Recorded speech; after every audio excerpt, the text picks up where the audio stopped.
I'm gonna toss this over to Scott here. And Scott, what in the hell do you have on the screen right now? Okay. Well, hey everybody.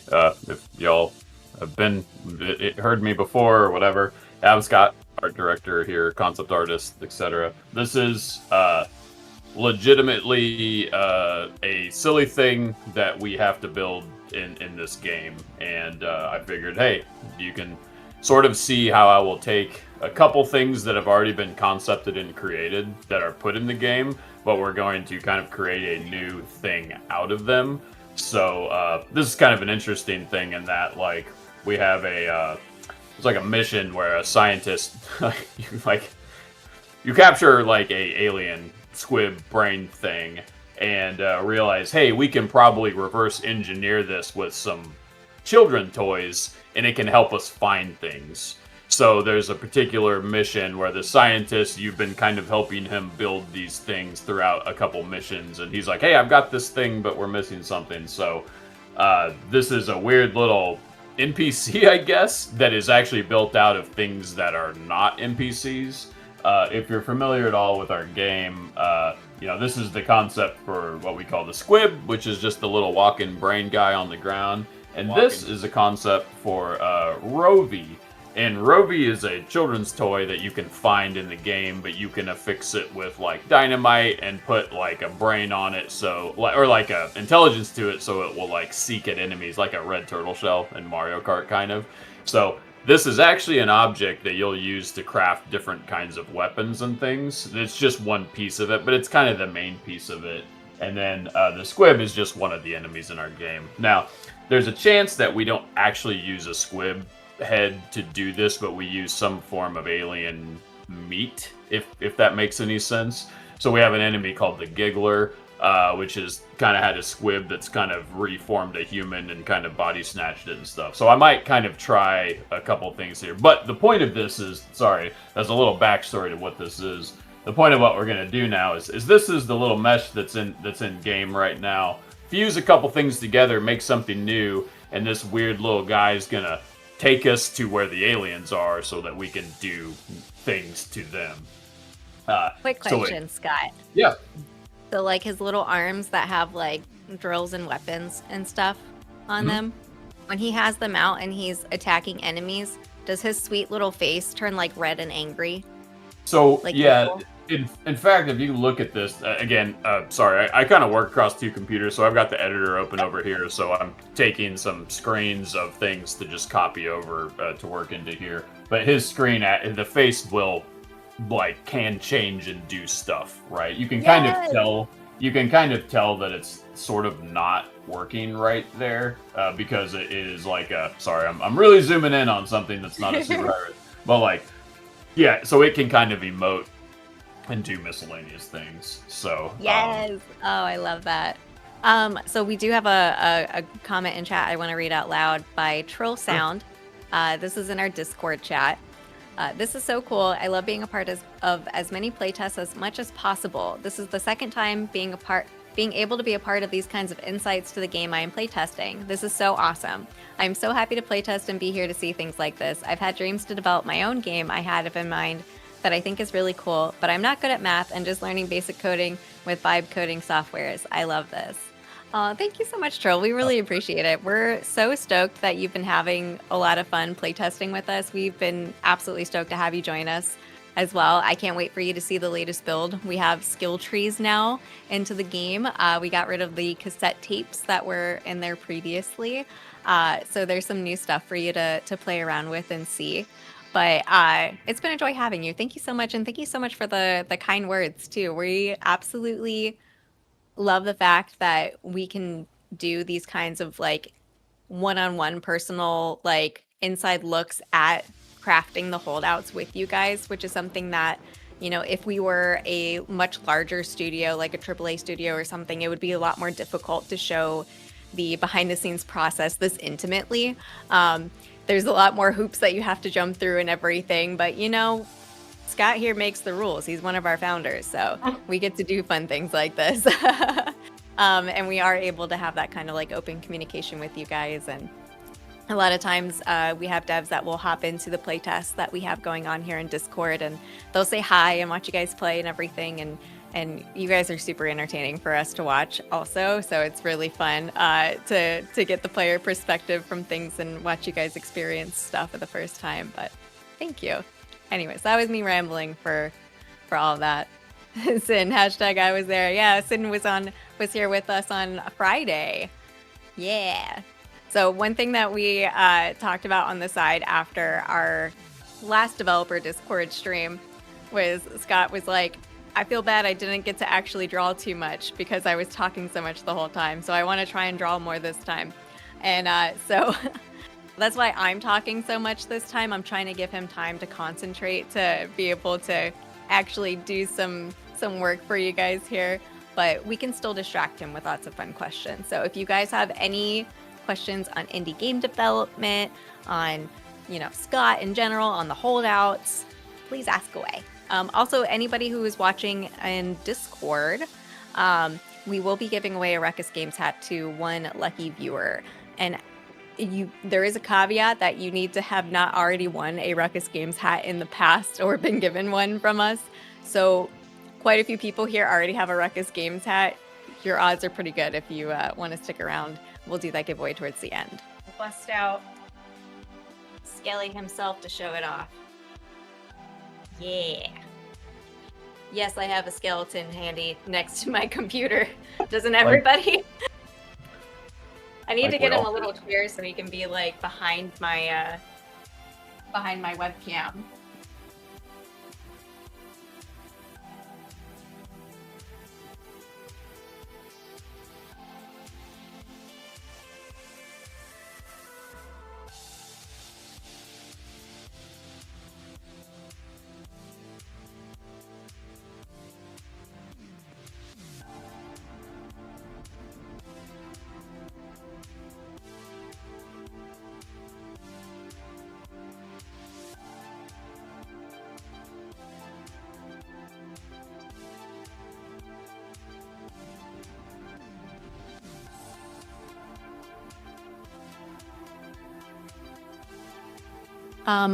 Okay. Oh, we got a question in the chat, Scott. This is a good one, right?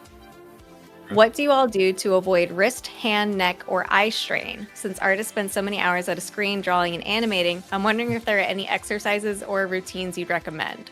I'll let you go first. I have my own thoughts. I'll share. Man, that's a great. This is a standing desk, and I try to alternate between. I mean, if you have the luxury of being able to have something that can lift or come down, so I know for myself it helps me to not sit all day. I am also the lucky recipient of not one, not two, but 3 back surgeries, and with a spinal fusion being my most extreme one because I destroyed myself as a child on skateboards, and I continue to. But there was other things involved with that. But for me, I think it's being up, being down, taking breaks, moving around. I find that I spend most of my time drawing, and I can't because my if I could rotate I use a Cintiq that's like upright to draw. But even if you use a tablet or use whatever, I just find it's super important though to take care of yourself and not kill yourself from there. But so I think for me, it was really helped to kind of stand up some and sit down and work some. For something like this, I'll probably just say seated for this, but I like to alternate that. But I do think it's something that's super important, and I think it's just a really important thing to take care of, because I think to me it's if you use a mouse, you're an engineer, you're whatever. I think you really need to figure out what is I know a lot of people that use the weird ones that are like this ergonomic side mouse, and I think that I think the beauty is that there is absolutely some weird device that suits everybody in some way, and I would just make sure that you don't keep that same, I don't know, shift up the ways that you're using what you're using. But I don't have any real brilliant methods to that, I had to force myself, actually, when I started having my back issues. The doctors were like, you can't sit all day, because I had degenerative discs, and I had broken discs and slipped discs that were pushing and stuff. So I had to. So it actually set a pretty good practice in mind for me that I've kind of continued to do that. But I mean, it's you might not have a desk that's able to do that. You might not like to stand. I guarantee you won't, because I guarantee if you don't normally stand and you do it, you'll be like, I'm very tired. And you will be, because it takes a while to kind of do that. But I think alternating that kind of thing. But if you can't do that, I do think that we, as people that are more desk bound or screen bound, I do think you have to almost force yourself to get away, walk around a little bit, you know, things like that. Mhm. But Devin, you Yeah. had something else. The first thing that I was going to suggest was one of the vertical mouse. My husband does animation and he has one of those, and that saves his wrist while he's working. Sorry, my throat all of a sudden got really scratchy. The vertical mouse is super, super important. I was going to suggest a standing desk. I need to get one. My desk is absolutely terrible, and I constantly catch myself working like this. And then I wonder why my shoulder is hurt. But so the secret to my power is this. This is called a Theracane.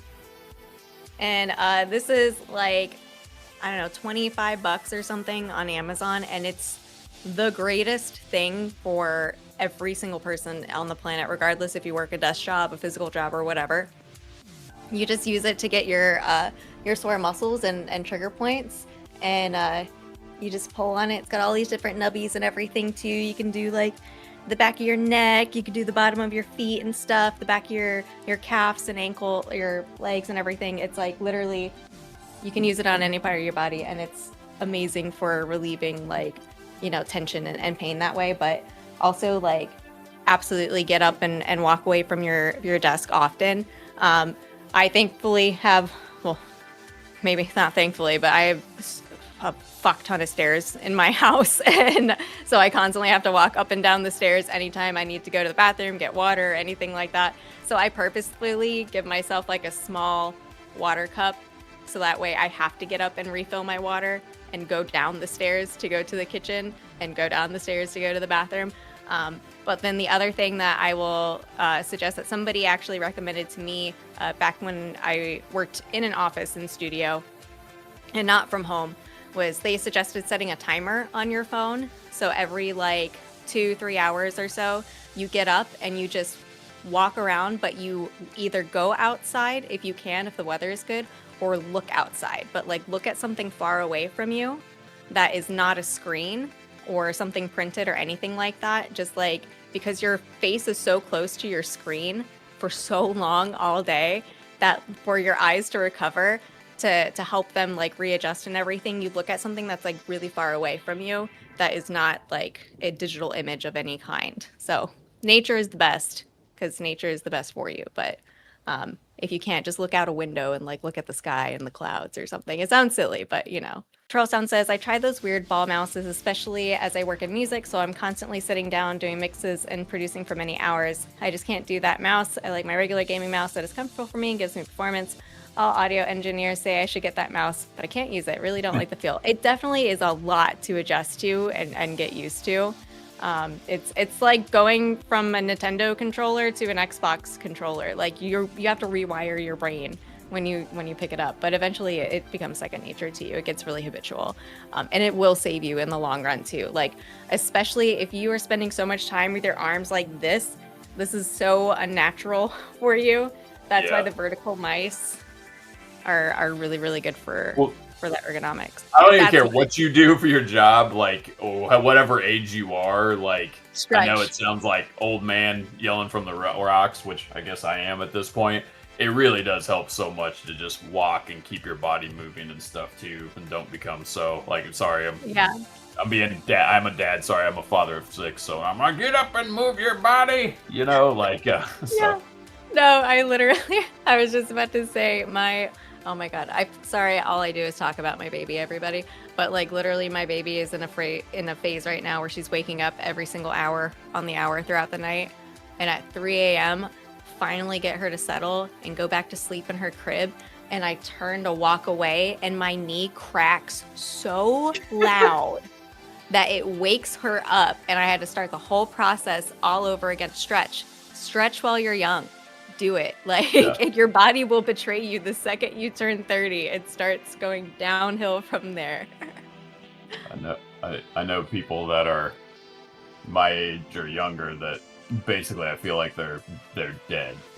I always feel like it's like you're and I think most of it comes back to it's not I don't think it's necessarily your job or really your lifestyle or whatever. I think it's a lot like if you don't move your body, like you still need to kind of it's a hard thing to hear for folks that I get it too, like you don't want to do it, but like it's like you're working a desk job, what does it matter? It's like, well, I think it matters a lot Your actually. body, like, what's that phrase? Your body keeps the score. Like, Yeah. even sedentary movement, it's still your body remembers all that and holds on to it. We got a comment in chat. Boxy Jen says, I just got the invite to play with you guys tomorrow. I'm really excited to experience the world and thankful for the opportunity. Thank you so much, Boxy. We are stoked for you to play the game. We're excited for you to experience it. It starts tomorrow at 2 p.m. ET. We'll kick things off in the playtest stage channel, where we will show you a short tutorial video for how to play the holdouts because we are super, super early. So we don't have our tutorial enabled in this build currently. So we show you a little tutorial video, and then we break into groups of 4 to play through 3 missions together. It's a lot of fun.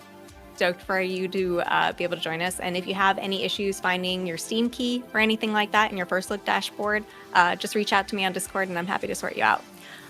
Speaking of that too, Sin, I'm going to pull up your account. I'm going to multitask here while we're streaming and hosting and everything.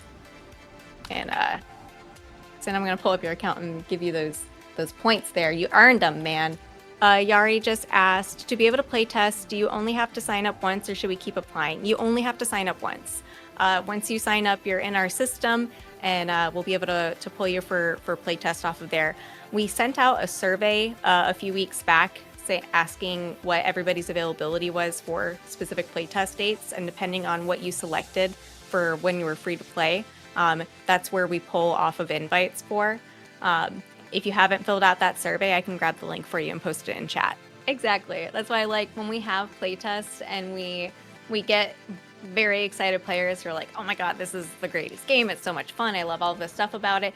That is awesome for us to hear, but it's also super, super helpful for us to have players that are like, you know what? It's not quite for me because of XYZ thing, or like, I don't understand what I'm supposed to do here, because we play through these missions so much when we play test every single week internally, at least once a week. A lot of us play more than that too. But we kind of like have our developer brains in a set path of like, we know what we're supposed to do and how we're supposed to do it. But from a player perspective, it's completely different. So while we might think that something's very straightforward and like, oh yeah, you just do this, or you look on the compass and it's up there, a player might experiencing for the game for the first time might not realize that, and we may need to put like some more subtle hints somewhere here or there.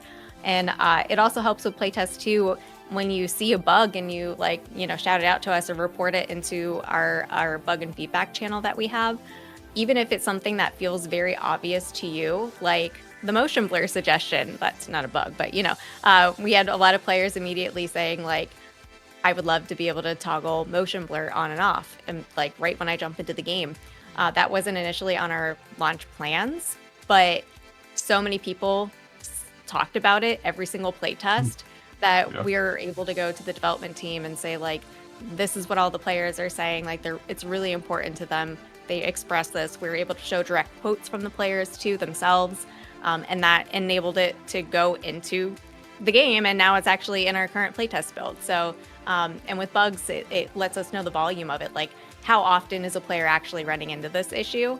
Like we could have a bug that is reported internally that maybe only one of us sees because we have that specific playtest style, and we're a studio of like less than 30 people. But maybe it's a more common play style for other players than just like that one person at the studio. So it's something that more people will encounter more often than we anticipate. So that's why the playtests are super, super important for us, and having all of your honest feedback is super. I keep saying it's super important. Oh my god, it's like super, super, super, super important. Blech. It's awesome. It helps us out a lot. Oh, okay. So on Twitch, UXO guy, you're also in Discord, UXO. I know that. You're our mod. He says, I actually had a real question for Scott. How do you incorporate a Zach Morris phone into the weaponry?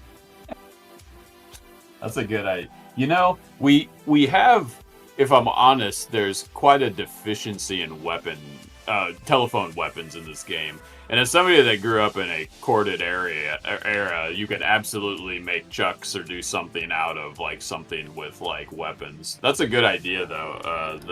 The telephone side of things. There are some telephones prominently featured, but not like that. So why is my pen not working? I'm writing that down actually. Oh, you got him to write something down. It's That's actually here, real paper stream. here. I have to, so no, I think that's a great.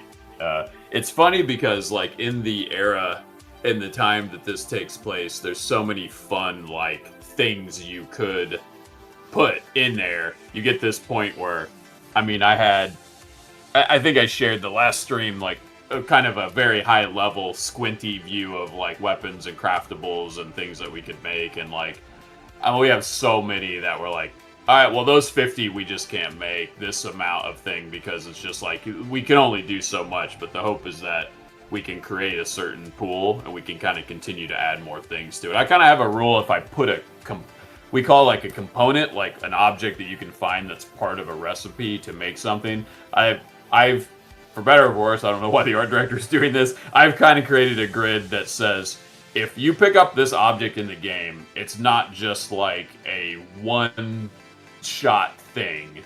Like, it usually can be used to make multiple things. There's some more than others. Like, there are some things that are just a stronger base to build from that make more sense. But if I were to add a phone, let's say like that, like a Zach Morris phone, I would go, hey, oh, that'd be a cool phone that was like a distractor, right? Like I could leave the phone somewhere and it could like speak in a crim, or the enemies could come and find it and try to like use it or something, then it blows up or something. Or I could use it like I can't remember if his had a cord or not. Like, sorry, I was poor. I didn't have any cordless anything, like whatever. But like, cords and stuff would be natural things. I could imagine like, I'll say it out loud because I hope I can will this into existence. I had a weapon that was a tetherball thing that had a motorcycle engine attached to it that swung axes around.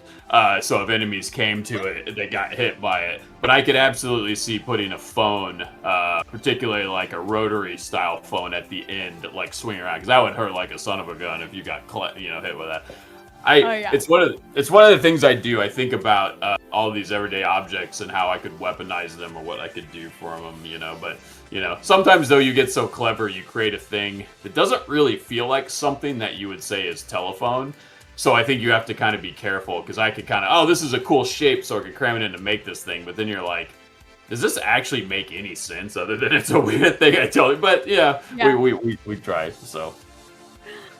I love that. Over our holiday break, I went to the thrift store, and I love looking at like the household items and things like that we see. But now whenever I go there, I'm looking for like, items from the 80s, and the first thing that my brain thinks of is like, how can I weaponize this? Yeah, I think I've joked that, I'm on probably so many weird government watch things about like, like how, because it's not that hard to like make things like napalm and stuff, right? Like it's not. Yeah. I mean, like it's it takes you 5 seconds online to figure out, oh, what is this? What is that thing? So it's like, it's fun. They're fun things to think about. There was I'm not gonna name it. I think there was like this one investor of sorts when we were looking for money that was like, do you think something like this would be a negative influence to the youth of today? And I was like, in the best way possible it would be. I was like, but Grand Theft Auto's not, and that's gonna sell more than any other thing. I'm like, come on, I'm just trying to make people be creative with what's around them, so. Right? We're kit bashing like power washers and trash cans together. I don't think you have to have some kind of like suspension of disbelief anyway. I was like, none of this works.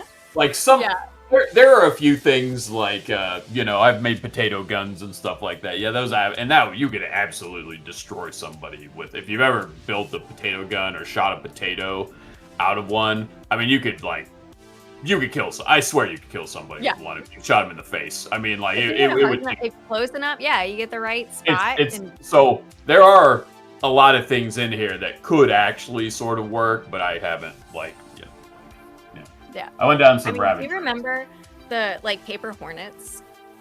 I mean, I'm sure kids probably still do that.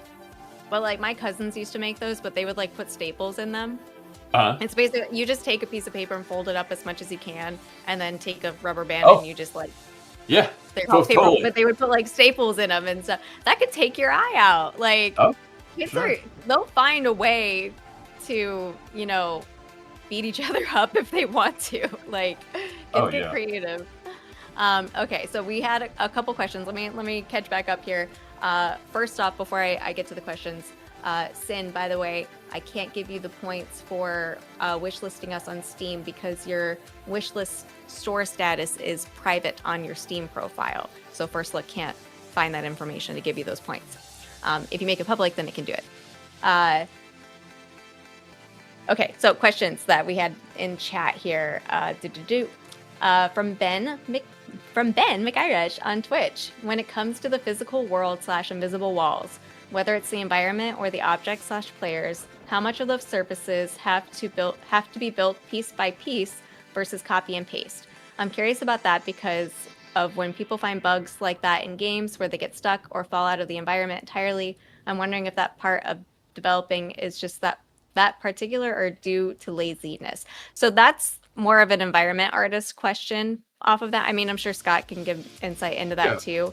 But that's also a great question to ask our world director, Carl Shed, who will be doing his month later this year. But sorry, go ahead, Scott. That stuff is really tricky. Like, Borderlands 3, I was the art director of Borderlands 3, and I'm using that game as a particular example because there's a lot of maps in that game. Some were tiny and some were big, and not all maps are created the same. But like, the second that you create a map, like you're not just, I mean, all those parameters, all of the out of bounds, all of the like invisible walls, natural walls, whatever, have to always come into play unless you do something that's like, which we have actually done to some extent. If you venture too far in a direction, the area will start to gray out until you kind of reach the edge of the map, and it's like, hey buddy, turn around or we're gonna pull you back. Making maps and doing like honest to goodness really good barriers is a total pain in the ass because like we had, I don't know, like 35, 40 maps in Borderlands 3.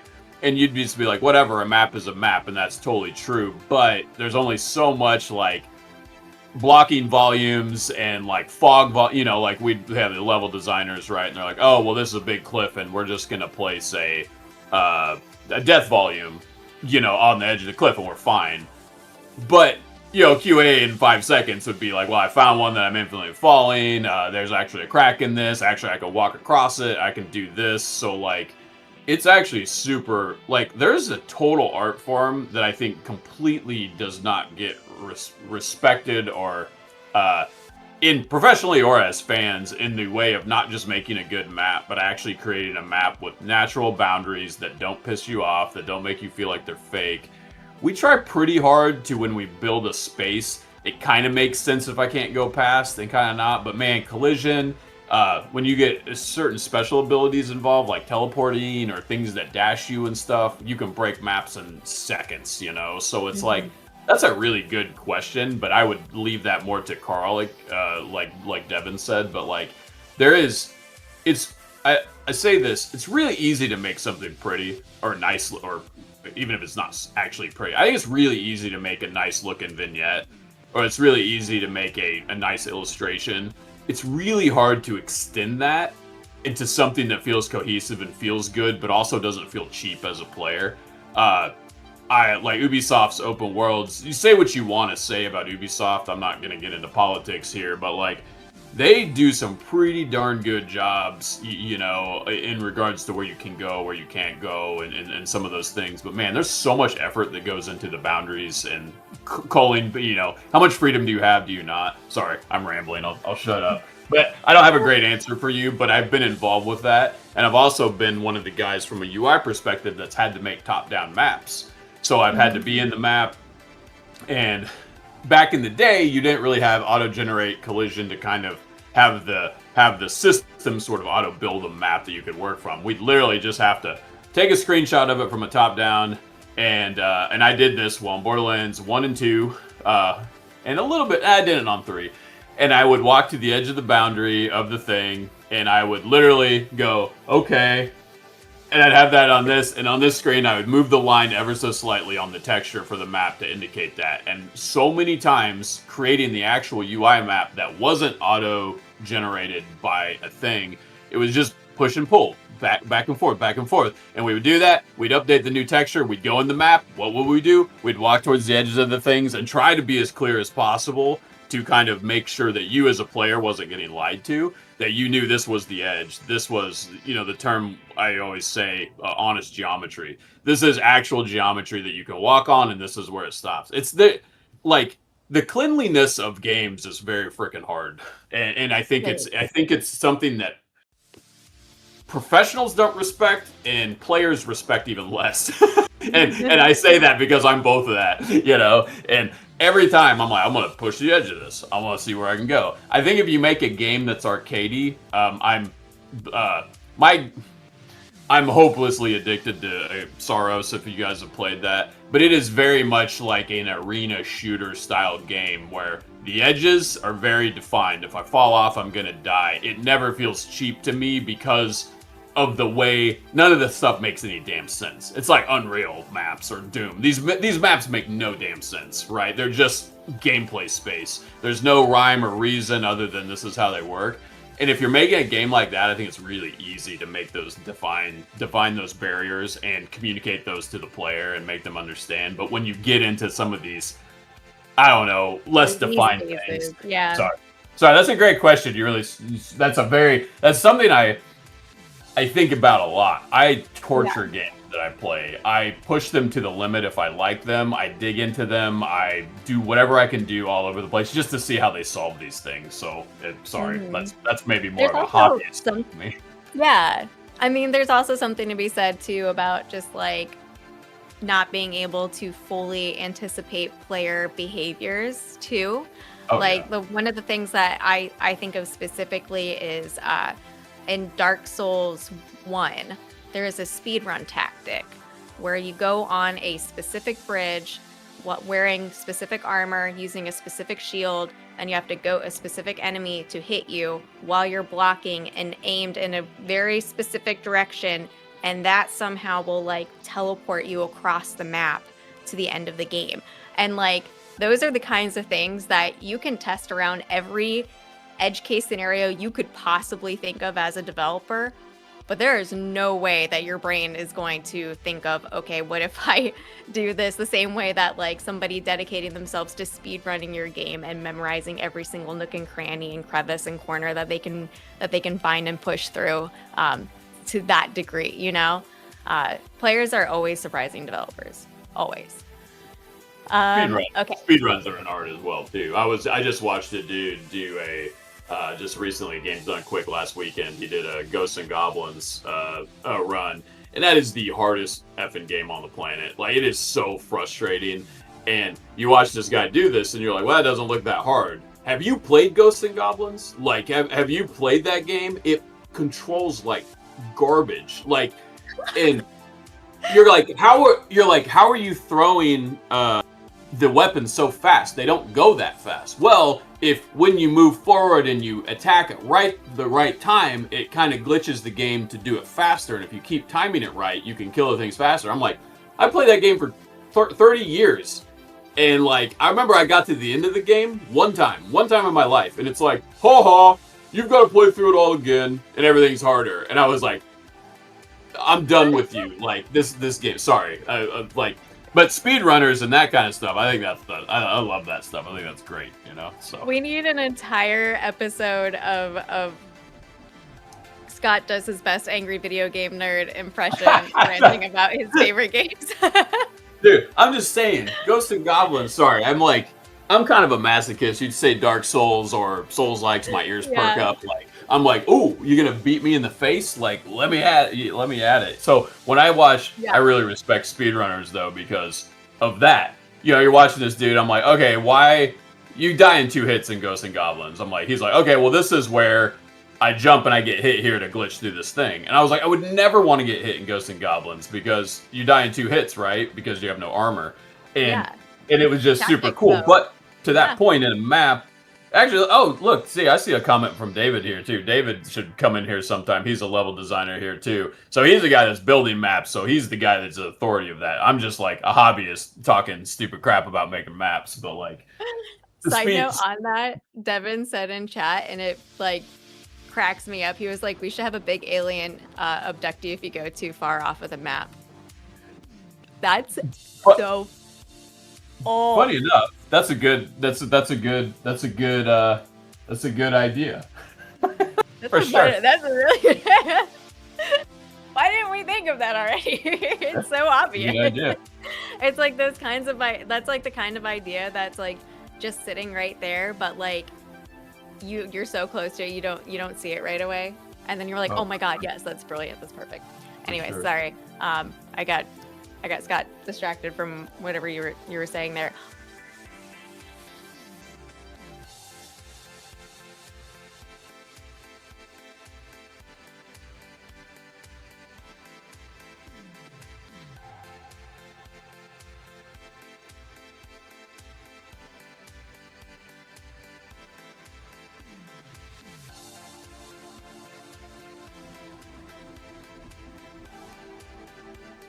All right, guys. Well, that is all the time that we have for today's developer stream. I didn't even ask you about your drawing that you were doing. We were just so distracted talking about ergonomic mice. Yeah. Well, one thing I will say about when we do stuff like this, as you can see, we just kind of slap a bunch of ideas down pretty quick before we really dive into something. So, you know, I'm just kind of trying a few different things, and you know, will one of these be the thing? I don't know. You know, like so anyway, I just think it's kind of fun sometimes to just watch somebody just I don't know, beat their head, just try different things and try where things can go, you know. And that's Yeah. kind of a lot of what we end up doing. So there's not always a grand plan. A lot of game development is throwing spaghetti at the wall and seeing what sticks. I just made that phrase up. It's a real thing now. Well, All right, everybody. Thank you so guys much for your time here. Questions? We'll see you all again next week.